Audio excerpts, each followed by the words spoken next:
a.m. This will be my first live stream of the day. I'm going to go live one more time later in the day. We have boxing, a couple cards to talk about. There's a UFC card. We started talking about the UFC card yesterday. I've given you guys 2 parlays. I put them both up in our public YouTube posts, and I also shared them on our Discord. Guys, if you haven't seen my upload, breakdown, analysis, and prediction of Regis Prograis versus Jojo Diaz, I uploaded that yesterday on the fight prediction playlist. You can see my breakdown on that. Also pinned in the comment section here, join our Discord. Johnny Says Boxing Insider Group on YouTube. It's a couple bucks a month. As you see on the live stream, all the boys with the blue stars, they are members. You get access to the Discord. You get accessibility to all the wise boxing heads on my channel and share parlays, ask questions, stuff like that. So we'll just get this thing started right now. Hopefully everybody's doing well. As you guys are checking in, let me know how it's going. I know some of you wild boys took action on the other Japanese card yesterday, and I just woke up. There was an upset. I didn't play it, and I know some of you guys might have played it. I have a client. I ask him about why he bets. One of my clients bets on everything. He bets on ping pong, esports, arm wrestling, paper football, pencils. And I go, why are you betting on everything, mate? He goes, Johnny, because I love the pump. So if you guys on my channel took action yesterday on the obscure Japanese card and you bet the favorite, Kai Watanabe, and you lost, mate, sometimes being patient is better. What's up, DJ? Julius Sims Jr. looks a little dehydrated. All right, yeah, pencils. Pop, pop. Come on now. That's not, I don't know if you guys know about pencils. I was the pencil king. But anyway, you guys understand my point, right? There's some savages out there. And I'm the type of guy, if you're my buddy, I'm going to tell you how I feel about something. What do you bet? Literally, my boy bets on esports and digital. So gambling is legal in Australia. It is super legal. If something was either legal or illegal, gambling is super legal. Something also that I never, if you guys know, so is prostitution. So prostitution is also legal here in Australia to where they have regulated it and there's brothels everywhere. So the way the government regulates sex is the brothels are legal. All the girls get tested for it. I'm only saying that because the culture here, on one side, like yesterday, I told you guys it was a police state regarding digital profiles. You go out to a club and there'll be just cops with dogs trying to sniff you, that sort of thing. On the other hand, culturally, it's the Wild West. So gambling, super legal in pubs, in bars. You'll go there and you'll see right in the CBD, Sydney Central Business District, where all the fine big buildings are. And you'll have people gambling on digital horse races. So anyway, my point is, if you're betting on obscure boxing matches, come on, mate. You don't always need to get the pump. We got cheers from Africa. We got our new subscribers coming in from Africa, boxing fans in the house, goats in the house. All you guys tapping in, I appreciate you. I appreciate the support. This is my Friday. This is your Thursday. Let's get after it. And we got stuff to talk about. Now, I've already seen some of the opinions from 79 Pro. I definitely agree with him on there. I like Regis on points. Mar the Prince. Regis knockdowns over 0.5 plus 120, under 0.5, 163. Yeah, Buzzler. I'll take the moniker Unk at 43. Bama. Okay, Julius, we're going to get in some conversations here in a couple weeks because college football is starting, and we know about, Bama versus Ohio State traditionally over the last 20 years. Nice little rivalry. But I like Regis. Oh, mate, dude, no comment. No comment. I'm just saying, when I first started working, I think it was 2013, I get to Sydney. I get a job as a strength and conditioning coach at a health club. And the way the gym I was working at, this thing is like a multi-level health club, yoga studios, swimming pools. There's a physio in there, and there's 30 other personal trainers slash strength coaches. The business model is we would pay rent. So similar to like a tattoo artist or a salonist, you would pay rent. I would pay, at the time in 2013, I'd pay $450 a week to run a business from their health club. I'm there for a week. I'm there for a week or two, and I'm in the coaching locker room, and I'm here some of the guys, and they're just openly talking about going whoring. So so it's part of the verbiage. It's part of the nomenclature and the culture. At least in the strength club I was working at, the boy, what are you guys doing? You know, I got dinner with my girlfriend.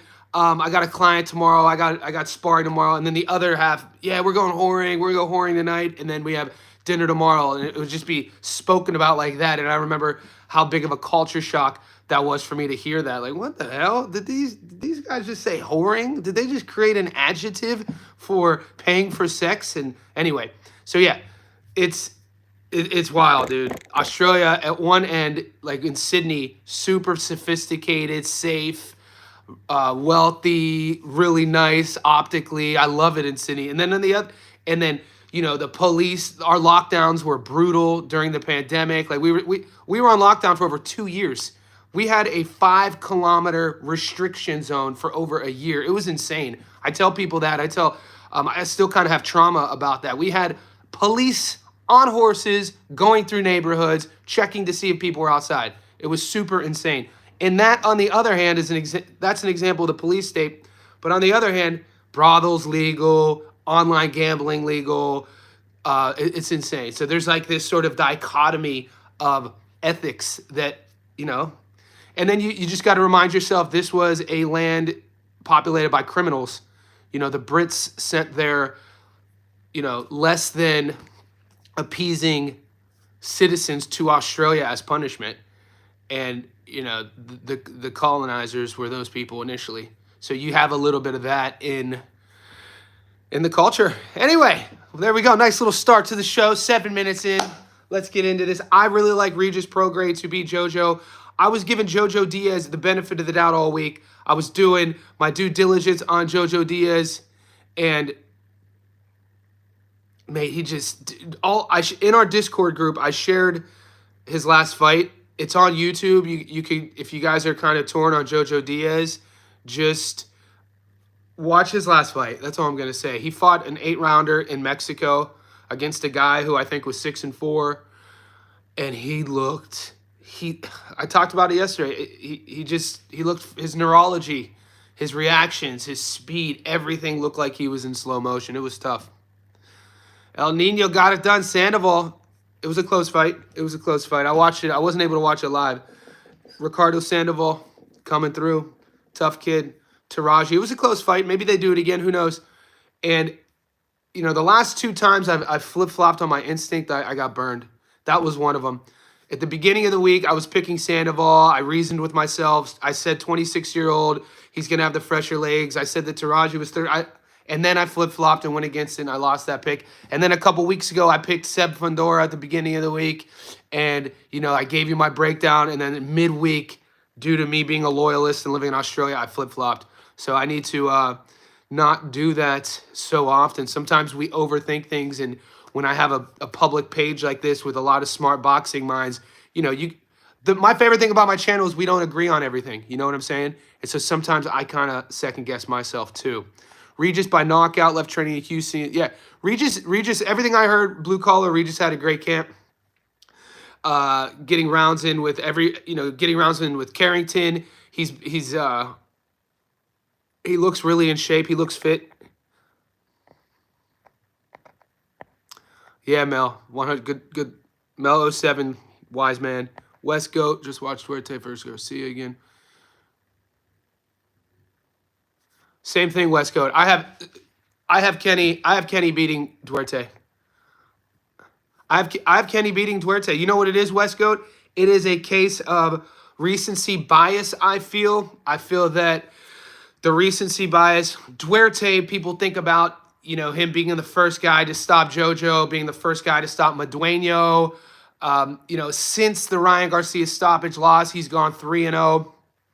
And In my opinion, Sims Jr. best win was in 2021 against Elvis Rodriguez. That was 4 years ago. And it's wild to me. I mean, the true blue boxing heads, at least in America, understand how close this matchup is. For it to be, you give me Kenny Sims Jr. at plus money, dude. What are we talking? Are we serious? I put my bet in early in the week, and I got Sims at I got him. I think at 265. I got him at 265, and I'm loving that bet. And watch if you guys are betting, and I don't do this, some of you boys do, and I think that's why some of you guys come to my channel, because the person who bets on odds, which is a thing, what's the old saying? You throw enough shit on a wall, some of it'll stick. So betting on odds is a methodology, right? There's also research betting, like we do. We do research and logical betting, and there's volume betting. There's underdog betting. There's all different styles, whatever style you have. But if you're doing odds betting and you're seeing Sims Jr. as an underdog and you're thinking that Duarte is a lock based on the odds, you got to watch both styles.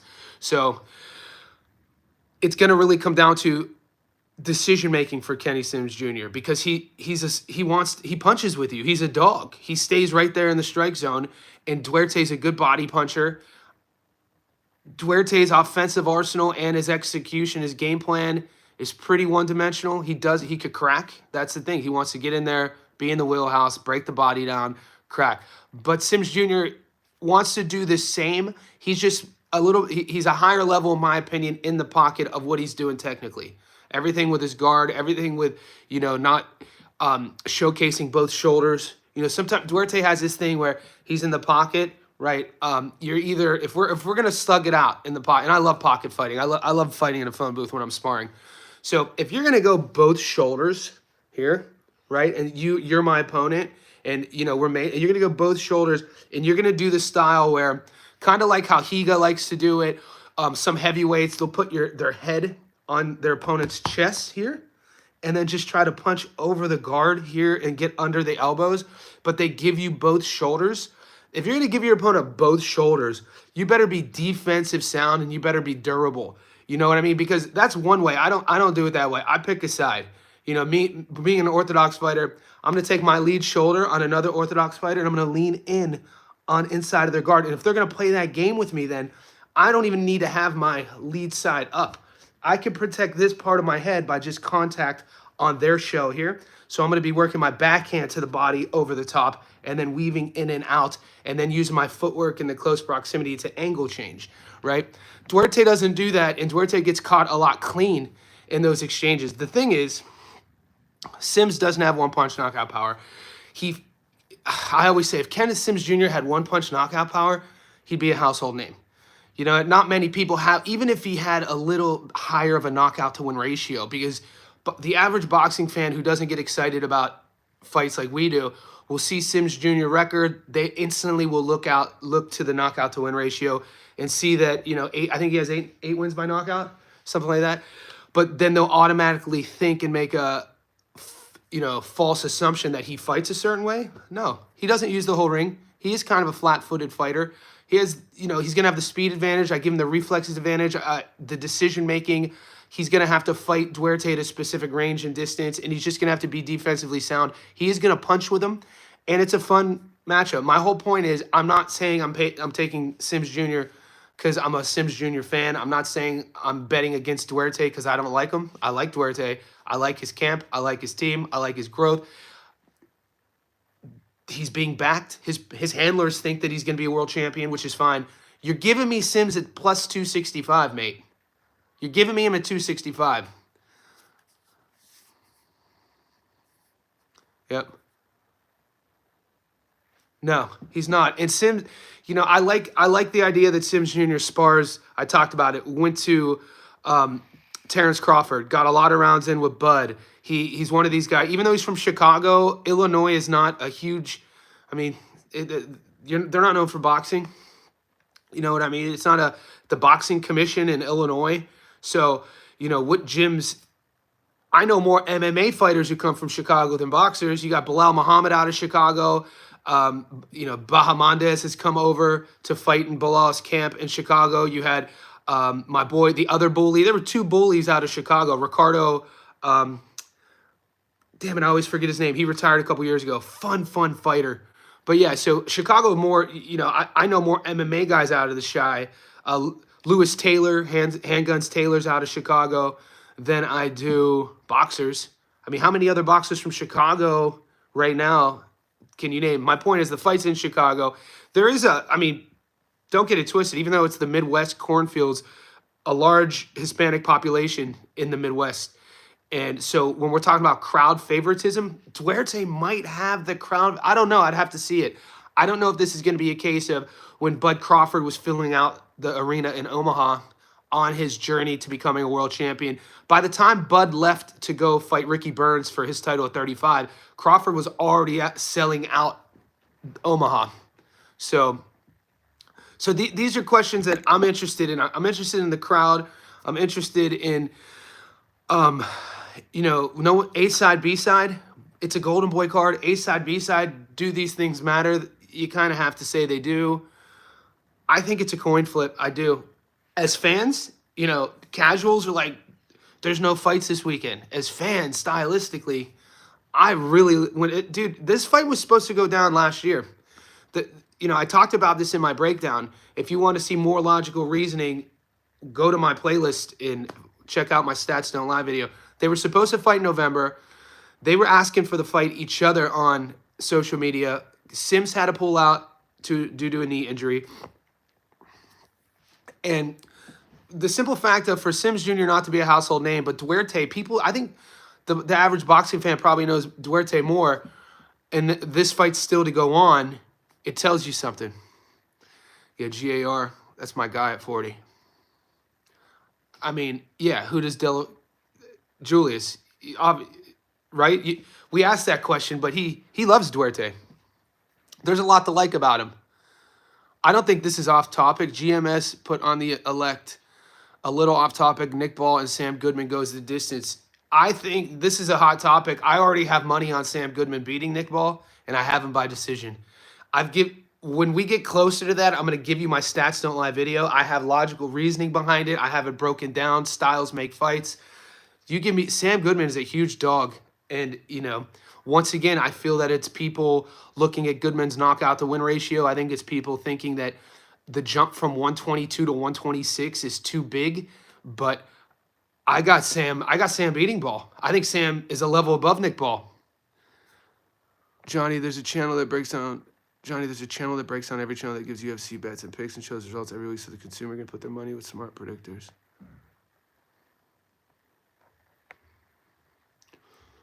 Yeah. All right. So, and I'm not taking Sam Goodman because I live in Australia. I've seen Sam Goodman live about 5-6 times. There is something, we talk about energy. We talk about fighters who have a buzz to them, right? And if anything, I think the fight goes the distance. I don't see Nick Ball stopping Goodman. When we talk about energy, we talk about trajectory. It's kind of one of the things about Duarte. He does have this buzz about him. He does have energy about him. So I understand why people are picking Duarte. Duarte is also, has power. There's a lot of marketability behind Duarte. With Sam Goodman, guys, take this for whatever you want. He has a traveling circus. Like, I always have to reference that. Because that's important. There's a group of about, maybe at least 500 of them that travel with Sam all throughout his fights. They're called the Mad Bunch. They take a big section up. They bring, it's almost akin to soccer, how there's a cheering section and they have their cheers. They have signs. It's for Sam Goodman. So where he comes from, the people in the know, they've been waiting for this opportunity for a long time. He got the Inoue fight for a good reason. He was the #1 contender at 22. He's going to be anyone who fights Ball at 26 is going to be the longer guy. I think 26 might actually be a better weight class for Goodman based on his strengths, how he maneuvers and operates. Very slick boxer, sharp, skilled, angles, volume. Just, the one knock, which we could find holes in anyone's game, is some people just aren't blessed with that pop. And sometimes he, I'd like to see him volume punch a bit more. But when you look at the holes in Ball's game, that offensive marauding arsenal, sort of like Tim Tszyu. Tim Tszyu was thought to be a top 10 guy until he wasn't. Tim Tszyu isn't as sloppy or kind of hyper with his approach, but it's similar to Nick Ball, how, you know, the maraud forward, come straight at you, push you on your back foot, overwhelm you with you know, being in front of you. For Tim, it worked until it didn't work, and now all the knock on him now at one time before Murder Zylev or before Seb the first time was all the good. Do you know what I mean? So with Ball style and any fighter who kind of does that, his footwork, he switches his feet. There's a way to slide in and out of the pocket. You know, when you think about your footwork, your front foot, your back foot should guide you. You know, coaching the fundamentals of boxing, when I'm teaching somebody who wants to learn how to box, the back foot is the one that guides you, not the front foot, meaning you're sliding in and out. So think about it when you were doing like a high school geometry class and you had that instrument, and the one instrument has the pencil on the front, the other instrument has the pin, a protractor. It was a compass. I always get mixed up with the protractor and compass because the simple one, the half moon, you would think would be called the protractor. It's opposite. Well, he pulled out because of a cut. He did have a bad cut. I mean, what do you mean TJ Doheny of all people? TJ Doheny is a legit world champion. TJ Doheny is a dog. Oh, you're talking about TJ Doheny was fighting anyway pretty decent, mate. So where I was getting at is, when you look at your footwork like that, it's kind of a drill I do with new clients. You're sliding forward, the back foot leads you. Sliding back, the back foot releases. Angle, back foot. Move the shoulders with the body. Rule number one of footwork, never cross your feet. Never let your back foot come in front of your front foot. Some guys could get away with it. You know, Lomachenko would do things unorthodox with his footwork that we had never seen someone be successful with, and he's an outlier. Nick Ball is not that. So my point is, when you put that style, somebody who breaks a lot of rules technically, against a guy who's a technician, I'm always going to side with the technician. We won't know until it happens. You give me plus 500, though, Sam Goodman against Nick Ball, and we take the pros and cons and we put them matched up against each other, I'm going to go with the technician. How do I have Goodman beating Ball when Ball beat Raymond Ford? I don't really like doing boxing maths. I have Goodman, to answer your question, I have Goodman scoring more points and winning more rounds against Nick Ball. And Raymond Ford, that was a really close fight. It's not like Ball ran through Ray Ford and washed him. Some people think Ray won that fight. So hopefully that answered your question. It's a valid question, Mike. And that's another reason I got to give hats off to you boys. We literally have open debates every day on our live streams in a good way, but it's a valid question. And maybe if that was a 50, guys, I don't even know. Even if that was a 50-50 fight on the odds, I would still pick Goodman. It's just something about seeing how he operates. Watch Sam, even against Cesar Vaca, and Vaca kind of had Vaca was trying to be a really aggressive guy. I was ringside to that, and Cesar Vaca actually impressed me. He's the kid who came from Mexico to Australia, and he headlined against Goodman maybe 8 weeks ago. I was at that fight. He impressed me. Only had one guy with him. Wasn't intimidated. All fight week, he was switching on, and I was starting to think, I was like, there might be some sharp money coming on Vaca. But then Goodman did what he did in just one round, using Vaca's aggression against him, using his footwork, using his range, his timing, his jab, that sort of thing. So, like I said, even if it was even money, I think I'd take Goodman. I like Goodman on by decision against Ball. Buzzler in the house. Yeah, we'll see if I'm right. We'll see. Like I said, the only thing I could give you guys as an understanding when you come to my channel is reason from me, what I see in a fight. It's not always right. I mean, I've lost a couple close ones. Close fights. The draws kill me. There's some close ones. I mean, we got burned recently. Like, I only remember my losses, by the way. I don't remember the wins. that's how I operate in life. I only remember the losses, and I'm like, damn it, how did I miss that one? But it's just what I see, style versus style. Jojo Diaz versus Regis. More the Prince don't know how Goodman keeps ball off of him, considering this is 20's debut. Ball is one of the best pressure. Would you say more the Prince Nick Ball's elite? Would you put him? Would you take Nick Ball's pressure style, Mar, and would you put it? You'd feel comfortable with Nick Ball with that style? You think it's a polished style? You think it's elite? You think it breaks people? Do you think people are? You know what I'm saying? I don't know. We've seen pressure styles get exposed. I know. Yeah, the draws fucking kill me, mate. I'm pissed. We had 3 draws in 3 weeks, boys. When does that happen? Gucci Flores, Pacquiao. I didn't bet the Pacquiao fight, and then in Japan, that's insane. 3 draws in 3 weeks, and I only lost on one of them too. I won the draw in Japan. I didn't play Barrios. The one I lost was Gucci Flores. We all got. I don't have Prograis by stoppage. I got Regis. I got Regis by decision at nice money. There's definitely a conversation to have about Regis by stoppage, but let's see what I got. I put this up in our Discord.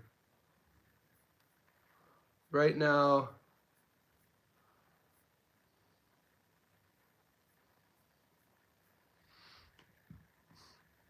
yeah, $1.65. My two leg lock that I really like. It pays $2.59. 100 gets you your money back, plus 159, and that's Canzales on points. So Canzales to win by a decision. That fight goes down tomorrow. I did study on this fight. You guys asked me to in the Discord. I broke it down in the Discord, but I didn't do a video upload. Carlos Canzales versus Panya Pradopsi. That is a rematch. They just fought. And I like Canzales on points at $1.57. I also like Regis on points at $1.65. You put those together. I shared this on our public YouTube page. I shared this in our Discord, and it's $2.59. And when you look at Canzales, his last 3 fights, yeah, the first fight, Canzales fought Taraji really well. Like there's an argument. He lost a majority decision to Taraji, and this is when Taraji was in the pound for pound list. There's an argument Canzales. I watched that fight yesterday. There's an argument Canzales won that fight. It was in Japan. He then fights Pradopsi, the guy he's fighting today. He fights Pradopsi in Taiwan or Thailand. He fights him in Thailand and loses a decision, and the scorecards were insane. And now Canzales is finally getting some home cooking. He's fighting in his home country of Venezuela against the Thai fighter that he lost in Thailand to. So I got him on points at 157 in the rematch. I really like that. Jojo, yeah, it is on YouTube. XD, if you can't, XD, join the Discord. Guys, join the Discord. It's a couple bucks a month. It supports the channel. It's pinned in the comment here. So go to the top of our chat, click that comment link. You become a Johnny Says Boxing Insider. You get access to the Discord. Nice, mate. Oh, Chavez and Sandoval did parlay them. Did the draw kill you? Under 1.5 knockdowns. I love that pick, Willy Wonka. Under 1.5 knockdowns. The one thing. Do you guys think Duarte has a tendency to fade? Because some people get offended to ask that question. I wanted to, boys, let me know this. Guys, what do you think? Do you think Duarte has a tendency to fade due to his physicality? More muscle-bound guys take more oxygen, more blood flow circulation. You get the muscles fill up and it takes more energy.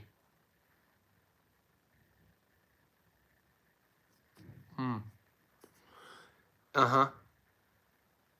I don't see him. I don't see him stopping Sims. I think Sims wins the decision.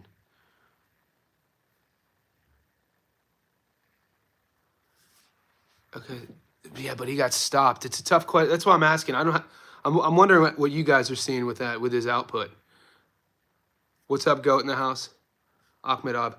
Like it's a serious question. I'm not. It's not a trick question. I want to see what you guys are seeing because I don't think to push. I don't think the Ryan Garcia fight is a fair. I'm talking when he goes the distance.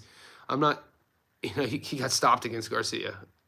That's not. He got caught with the left hook. That yeah. He's because the reason why I'm asking is because Duarte is going to be in the wheelhouse the entire time. It's not like he's going to have to worry about chasing Sims because Sims is going to be there the entire time.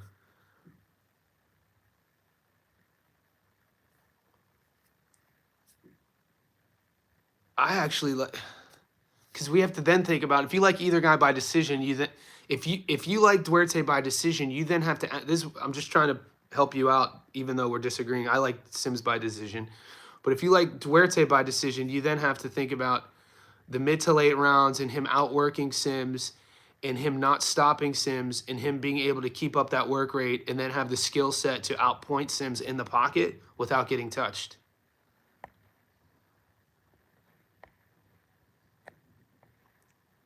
You thought he lost against Akhmedov. Yeah, I heard that. I think somebody in the Discord was talking about the Akhmedov fight. Regis and Kenny were in camps together. Interesting to see how.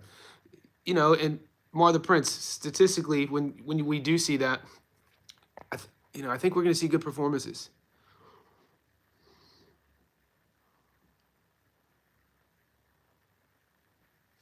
Well, you don't have to hurt Duarte to beat him. You just have to outbox him. I think you could outbox. Duarte could definitely be outboxed. Somebody. Yeah, we're going to find out. Is there politics? Are we going to have to deal with that in Illinois? It's a question you have to ask, boxing fan. Sims is fighting in Chicago, but is the Chicago Boxing Commission? I don't know much about him. PJ, go to the. I posted PJ. I gave you 2 free parlays, mate. They're on the YouTube channel.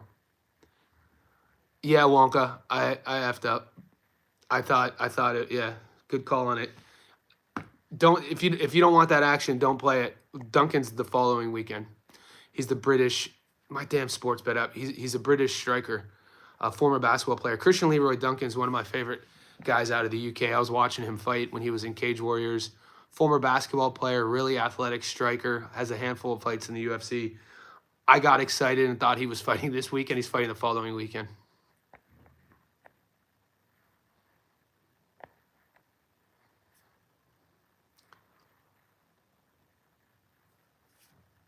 Yeah, I think. Yeah, it's a Golden Boy card. All right, guys. So we got. I heard on our Discord, some of the boys were talking upset on.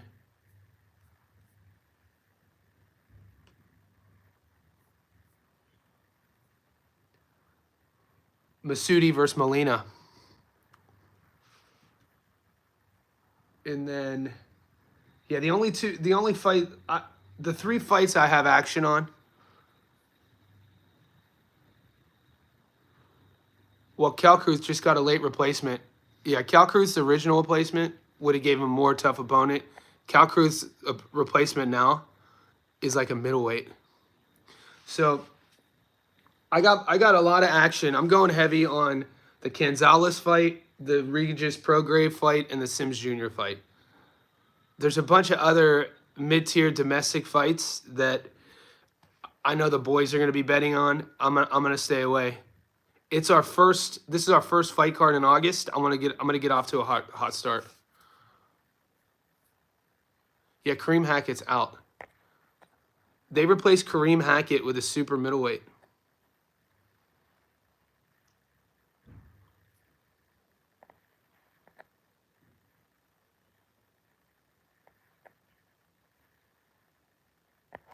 Yeah, what's good, Johnny? Taking the over on Duarte fight.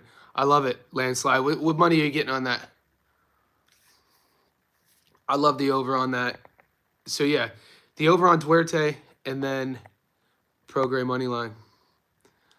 Yeah, I don't bet on Tristan Calcruth, mate. I talked about Calcruth all week. Tristan Calcruth to me, man. Imagine if you were Calcruth's coach. Calcruth is one of those athletes, one of those fighters that, as a coach, makes you pull your hair out. He just, the way he operates in there, man. Jesus, he's frustrating to watch. I really think a 3-fight Josh Edwards beats him. Josh Edwards is fighting this weekend. Josh Edwards is 3-0. I mean, it might be crazy, but I think Josh Edwards at 3-0 would beat Tristan Calcruth.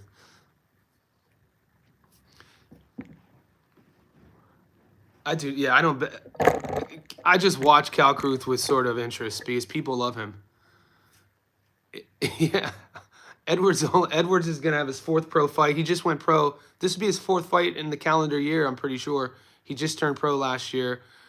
He's slow. I like how they're slowly moving him, but the heavyweight division in America and in general is so lean that, for you put together 10 wins, 9 stoppages, you're already going to be stepping up. So I like how they're moving him based, we saw him on like a Long Beach card, and then we saw him on, I think, I don't know if it was an MVP card, and now he's on this I think he's on the Golden Boy card.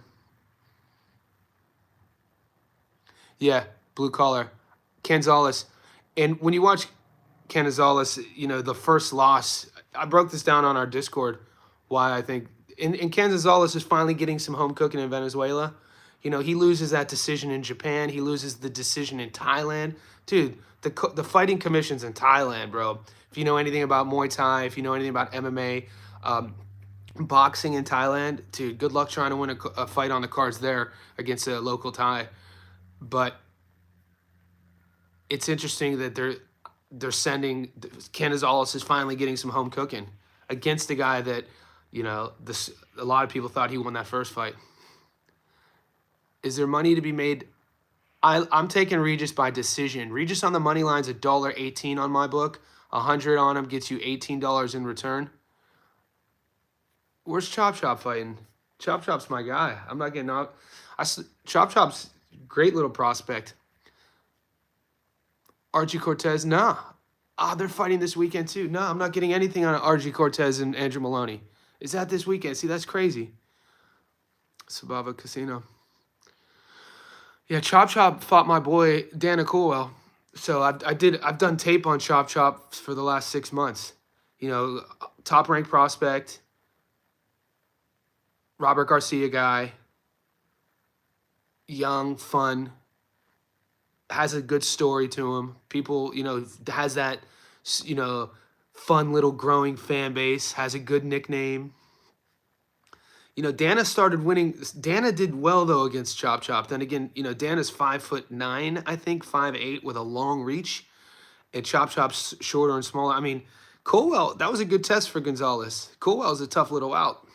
We saw Colwell against Carrington, too. Carrington did well against Colwell in his style. But Jojo is a drunk. Yeah, they're Zorro. I mean, that's a fair point. No one should be calling him a crackhead. I didn't read that. Baracho. Jojo is a baracho. No cocas blanco. Would it be cabeza de coco? I don't know. I don't know the translation. Cabeza de coco. Solamente baracho. Barachito. Peter Garcia go to be a beast. Yeah, you know what, Landslide? Pita came down to Australia, and he came down with Navarro when Navarro got pieced up against Liam Paro, and I actually didn't like his work. I didn't like his work, man. I kind of was critical on Pita, and people were getting me in the comments because, I'm a fan of Robert Garcia, but I'm a coach. Whoa. That's a wild take. I'm not going to comment on that last comment. That was insane. In England, it's elite. You could get arrested and sent to prison for saying that. England has the worst freedom of speech laws by journalists, to where if you would say that in England and get caught on camera, you would go to prison for what you just said. Hook like Lorman, that comment right there, even if it was true, you could go to prison. I think Jojo is going to make it to the end. Prograis by knockout. Yeah, I just didn't like his corner work, Joel.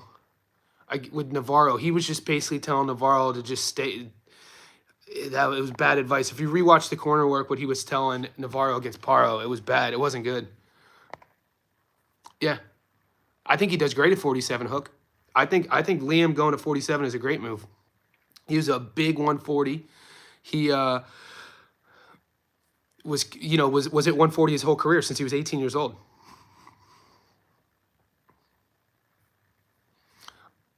I'm just saying that's not my. I don't know. I didn't really follow his personal life. No shade to that. I'm an old head. I ain't got time to be following all these little personal lives, that sort of thing. Chop chop, arbor right out, or find out different cars doing. No, he's gonna be working Duarte's corner. He's definitely with Duarte. Guys, watch Jojo. If you guys are still the only hesitation on Regis versus Jojo is will Jojo get stopped. Watch what his neurology is gone. His reflexes are gone. He fought in TJ last month against you fill in the blank. I love you guys fill in the blank against Jojo's last opponent was blank. And Jojo did not look good. He looked when you see a guy whose neurology is off because of too much headshots, a long boxing career. Jojo at 32, he looked like he was 42 in there.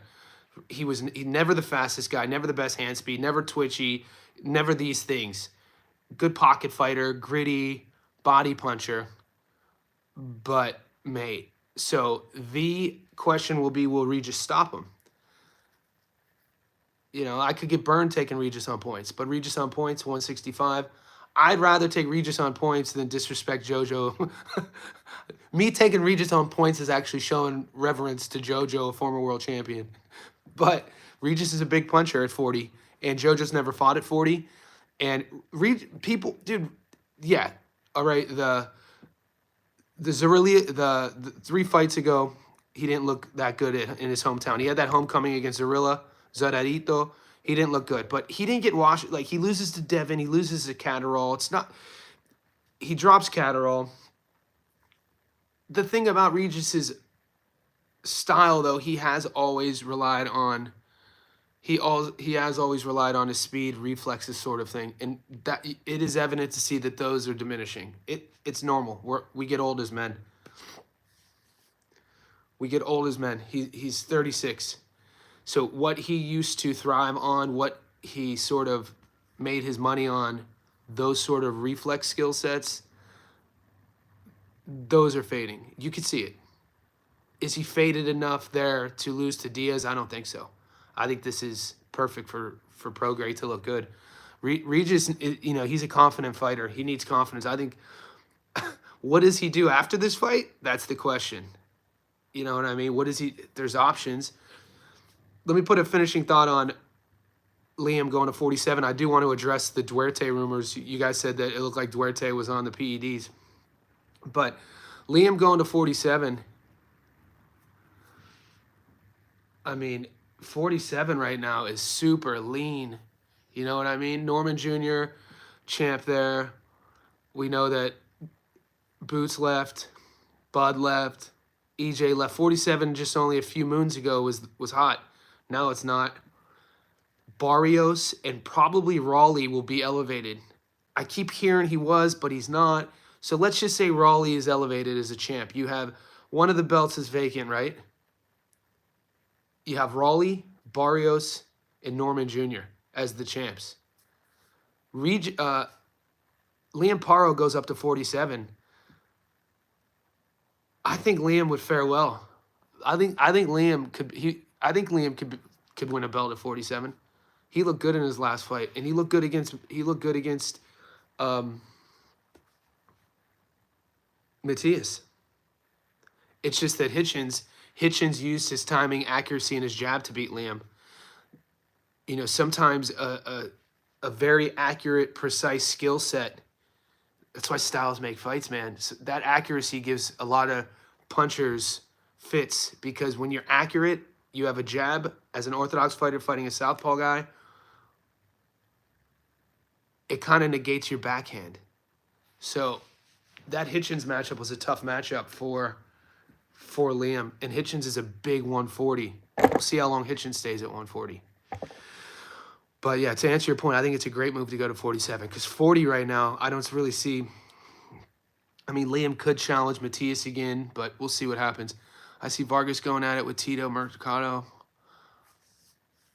Yeah, man, Tito, somebody needs to get behind Tito and give him a fight. I think both guys need to retire XD23. I think both guys need to retire. Jojo, who was super stoked when we saw Jojo Diaz versus Regis Prograis official? Were you guys excited? I was excited to see, though, Duarte versus Sims.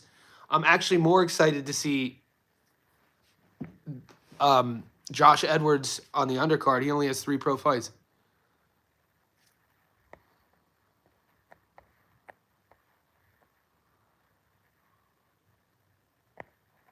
I see Vargas going at it with Tito Mercado.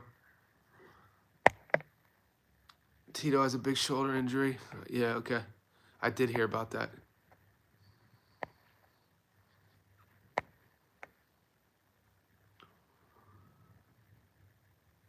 Crocker and Donovan are fighting. That's next week, Mar. That's a good fight. That's a cracker. I think it's going to be a bit one-sided. Crocker and Donovan. We love our channel secretly. We get our channel here. We get action on. We love the British action, the Japanese action. We get action everywhere. I love getting new subscribers and they talk about finally a channel doing the Japanese fights or finally a channel doing the Brit fights. It's like, we're boxing heads here, mate. Look at blue collars in the house. Look at that. How did this happen? The boys. Blue collar. Tap into our Discord now. So blue collar, go to our page on YouTube. Whenever you become a Johnny Says Boxing Insider, you get access to our Discord. So with other benefits here. Boxing fan, always taking care of people, man. Boxing fan's my guy. I bet Catterall gets the winner. Yeah, Mar the Prince. Mar, what were you talking about? Okay, we'll move on because I think Mar the Prince and I had kind of unfinished business with Goodman versus Ball, but we could get into that next week. So Crocker was right in range versus Donovan, just nevertheless, I think he does better. Yeah. Okay, Crocker and Donovan is an interesting matchup, and that's kind of what I'm seeing too. Hook like Norman. Nice, dude. I just put all that together. You know Norman's hitting the mainstream when we got screen names like that because I was always comparing Norman's hook to, he's like a mini Joe Frazier, even how he carries himself. Maybe the play is over on both fights. Landslide, what are your odds on the over versus picking a decision? How do you, as bettors, do you guys feel more comfortable picking overs or picking favorites by decision or method of victories? Because I'm noticing with a lot of the boys from Gary's Discord who, you know, come on my channel and the guys on my channel have gone to Gary, the overs are a really popular bet. I just never, I'm not an over guy. I'm not a guy who generally will bet the overs. I like method of victories and money lines. Are the odds similar? Definitely over. Okay, so picking the over will be a less riskier bet. Depends on the odds. I'm in this specific fight because I'm not getting the option to pick an over. So in this specific fight, Regis, and you feel more comfortable picking the over for Regis and Jojo rather than Regis on the money line or Regis by decision? Because Regis by decision will be the better odds. Yeah, I guess, because you got to take into consideration the draw and the knockout. So over would be the safer bet. Okay. I like my line as an over. What's up, Goku in the house? Johnny, I would make a parlay with the over on the first fight, the earliest. See, my issue with that, and I'm not pushing back, Goku, my issue is my book in Australia doesn't give me, on all the fights, the option to pick the over. It sounds to me your sports book on every fight allows you to pick that over bet. That was kind of the intention of my question, because I've seen this bet so much on my channel and in the Discord. is this just a constant bet option for all boxing matches that you guys are getting? Because I don't even get that. It's either on my sports book, it's either will the fight go the distance, yes or no. That's on every. You know what? That's not even on every fight. Because right now I'm trying to get Josh Edwards. Josh Edwards is $1.03. 100 on him gets you $3. So I want Josh Edwards either by stoppage or see if I could get Josh Edwards from rounds 1 to 4, rounds 1 to 3.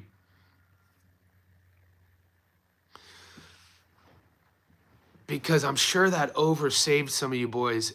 The Japanese fights, the over, you would have hit the over on every fight. You know what I'm saying? Like, what would the 3-leg parlay have paid if anybody played it? The 3 world title fights in Japan, if you would have picked the overs on all 3, you would have hit. You know, I hit on Rosa getting stopped late. I predicted that on Gary's live stream. I'm going to give myself flowers because one of you boys reminded me that I picked that. But that hit the over. Obviously, the Vargas fight in Higa, even though that was a draw, that I got some money on, 17-1. I got talked into taking that bet on the live stream by TJ. But that over hit, and then Taraji versus Sandoval. That over hit. It just has me thinking, shit, all 3 of those hit the over. What would those 3 have together collectively paid on a 3-leg? I don't have these answers, but I wonder if somebody on the chat played that. Because if we're looking for pattern recognition or sort of stats don't lie, statistically speaking, I'm going to spend an hour or so and look at our last 3 fight cards in Japan with the smaller divisions. I mean, excluding Sasaki versus Norman Jr. McGay, Catterall's ranked 2, Haney. Ooh, Mar dropping some knowledge. Talani Bengay. So we don't. Do you guys consider the IBO? I don't. I was always raised that the IBO wasn't a legit sanctioning body. I don't. Why would Catterall be paired up with somebody from the IBO and not the and not the IBF? Lloyd in the house. What do you think? Great question. Lloyd in the house. I broke this fight down actually, Lloyd, because our Discord asked for it. He's talking about the rematch. That the rematch though, Lloyd, is happening in Venezuela.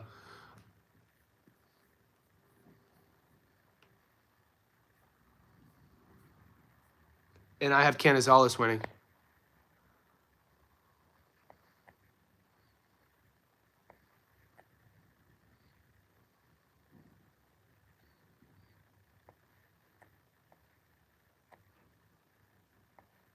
Yeah.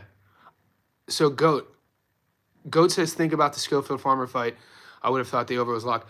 The over narrative that I was speaking on was specifically for the lighter weight classes in Japan. You know what I'm saying? So, because I'm trying to, there's obviously systems here that are getting overlooked, and I'm trying to look at the bets and the matchups in a different lens moving forward.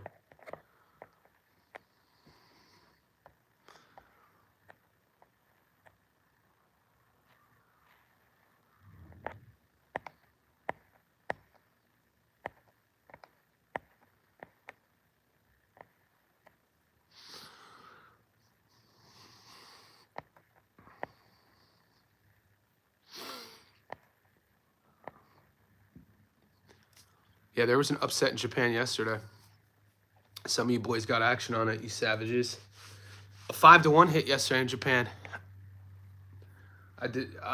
Yeah, I was not playing that fight, but some of the boys in the Discord jumped on it.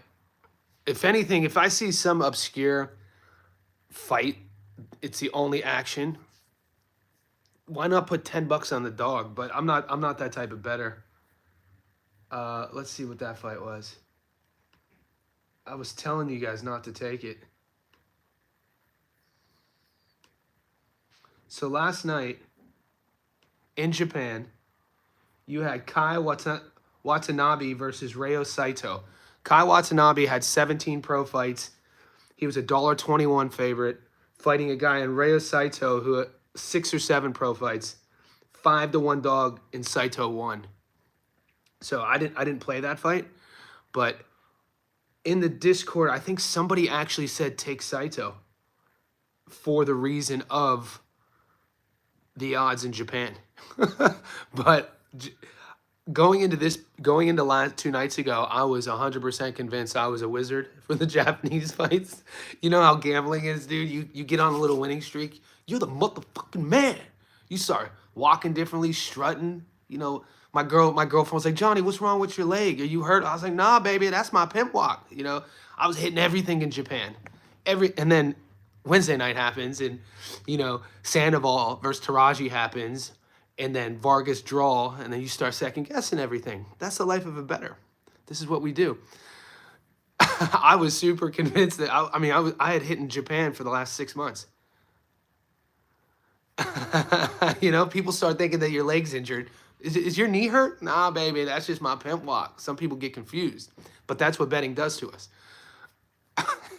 Glad you understand my analogy, but that literally is a real story. We were at a birthday party this past weekend, and you know, just my natural Youngstown, Ohio walk was coming out, and some people aren't used to it down here in Sydney. And I was like, no, I'm not injured. You know, I'm just pimping. Guys, we're approaching an hour. It's 7:30 my time in the morning. I got a client here in about 40 minutes. I'm going to keep it rolling for a bit. Either way, Mar the Prince. Either way, Catterall is in a good spot with good rankings in the IBO and IBO. Okay, Mar, sell me on the IBOs. Mar, is there...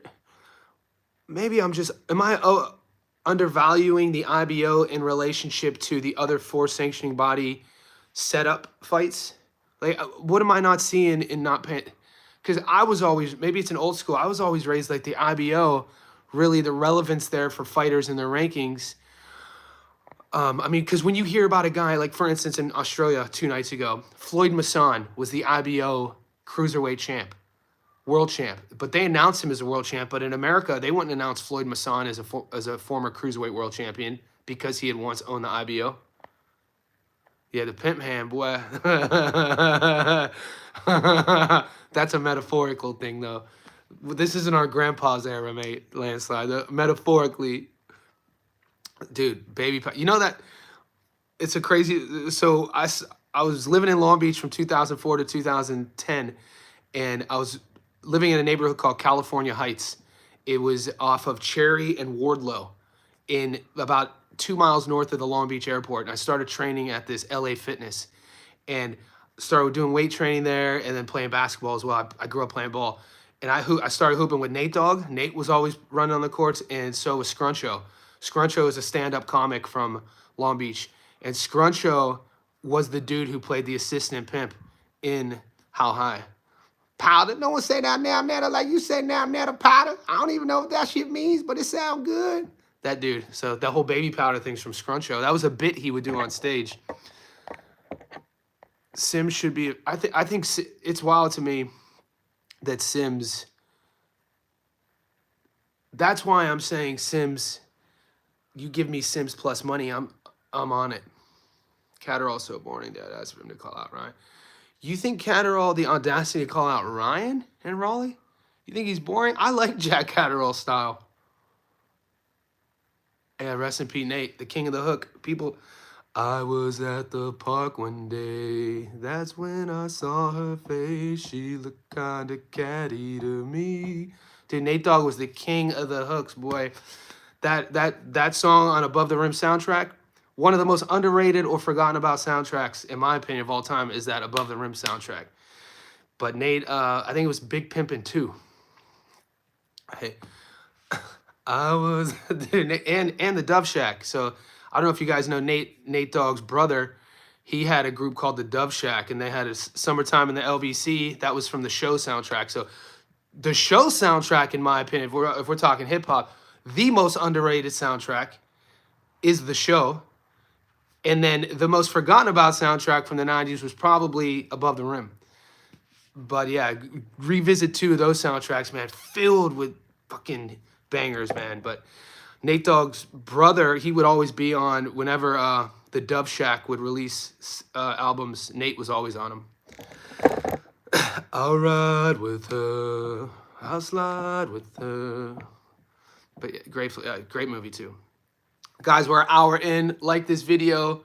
Boxing fan, appreciate you hooking up our boy with the Johnny Says Boxing Insider VIP. Yeah, Nate, dude, Nate's hooks, legend for, dude, super legendary hook guy. And he would be singing hooks, and then you know, it would sound melodic, and then you would hear some of the lyrics be like, Nate would be able to get away with anything. Um, yeah, he was a legend, man. People for, you know, rest in peace. Life is so fleeting. He was so legendary. Turkey milk. Turkey milk. This is how we do it, JSB. Yeah, man. We'll get into old 90s hip hop soundtracks. Turkey. I don't know, man. But me personally, my opinion on Al Sheik, I still don't trust him, man. I don't trust him. You can see what he does. I don't like his attitude. I don't like how he treats people. Yeah, he's not my type of guy. Even if Turkey Al Sheik was the electrician down the block that, you know, worked on, you know, my power unit here, and he wanted to go get a beer and he had that same exact personality, I wouldn't kick it. I wouldn't kick it with Turkey Al Sheik. I don't like guys who demean other people for the sake, and then they'll try to act like they're playing around or I was never the type of dude to kick it with dudes who would try to. There's one thing with clowning each other. Like my group, my circle, growing up. If you had a bad game, like during one of our basketball games, you're gonna get roasted. Like if you struck out 3 times, we're gonna clown you. If you know, during football, if I would throw an interception, it got returned for a pick six, I'd get roasted. So we would get roasted for performance-based things. And if you got C's or D's on your report card, we would clown you. So my group of friends were so competitive academically and athletically growing up. That's one thing though. But guys like Turkey Al Sheik, and we all grew up with these sort of guys. He's the type of dude that when you're like out and you meet a new group of girls and you're trying to like vibe with them, he would hate on you in front of the girls to try to get the girl. We would call that dude a Captain Kirk or a Captain Save-A-Ho. Turkey Al Sheik's behavior, how he goes about his business, he's like a Captain Save-A-Ho, a Captain Kirk, and I don't got time for that. And it's so evident what he does. And he would be that way even if, like I said, he was Turkey, the dude who, you know, is a bartender at the hotel here. So yeah, that's my whole take on him. Yeah, I mean, he does it all the time, and then he deleted it. He deleted it, and he gets emotional, and he gets offended, and